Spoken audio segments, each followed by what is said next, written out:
పహల్గామ్ ఉగ్రదాడి తర్వాత ఇరు దేశాల మధ్య ఉద్రిక్త వాతావరణం నెలకొంది.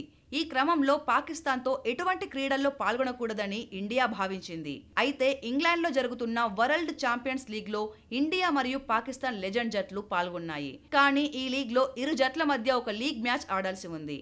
ఈ క్రమంలో అభిమానుల నుండి వస్తున్న వ్యతిరేకత మరియు దేశాల మధ్య ఉన్న టెన్షన్స్ కారణంగా ఆ మ్యాచ్లో టీమిండియా ప్లేయర్లు ఆడమని తప్పుకున్నారు.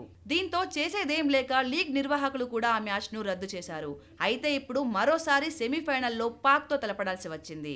అయితే ఇప్పుడు కూడా భారత ప్లేయర్లు యువి, ధావన్, హర్భజన్ మరియు పఠాన్ బ్రదర్స్ పాకిస్తాన్తో ఎట్టి పరిస్థితుల్లో మ్యాచ్ ఆడేది లేదని తెగేసి చెప్పారు. దాంతోపాటు ఆ మ్యాచ్ నుండి తప్పుకున్నారు.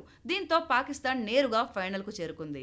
ఇక ఈ మ్యాచ్ గురించి భారత ప్లేయర్లు మాట్లాడుతూ మేము దేశానికే కట్టుబడి ఉంటాం, మొదట దేశం ఆ తర్వాతే క్రీడలు అని చెప్పుకొచ్చారు. అయితే వీళ్ళ నిర్ణయంతో బీసీసీఐ చిక్కుల్లో పడనుంది. ఎందుకంటే ఆసియా కప్ 2025 నిర్వహణకై బీసీసీఐ ఓకే చెప్పడం, అలాగే ఇరు జట్లను ఒకే గ్రూపుల్లో పెట్టడంతో అభిమానులు ఆగ్రహానికి గురవుతున్నారు.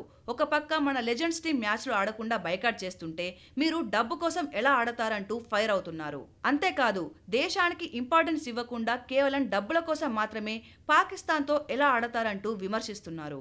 ఇక ఈ విమర్శలు రోజురోజుకి పెరగడంతో బీసీసీఐ సందిగ్ధంలో పడింది. అయితే మిగతా జట్ల కోసమే ఈ నిర్ణయం తీసుకున్నామని బీసీసీఐ వెల్లడించినా రెండు జట్లను ఒకే గ్రూప్లో ఎందుకు పెట్టారంటూ ఫ్యాన్స్ కౌంటర్లు ఇస్తున్నారు. దీంతో ఈ ఆసియా కప్లో దయాది పోరు ఉంటుందా లేదా అనేది పెద్ద చర్చగా మారింది.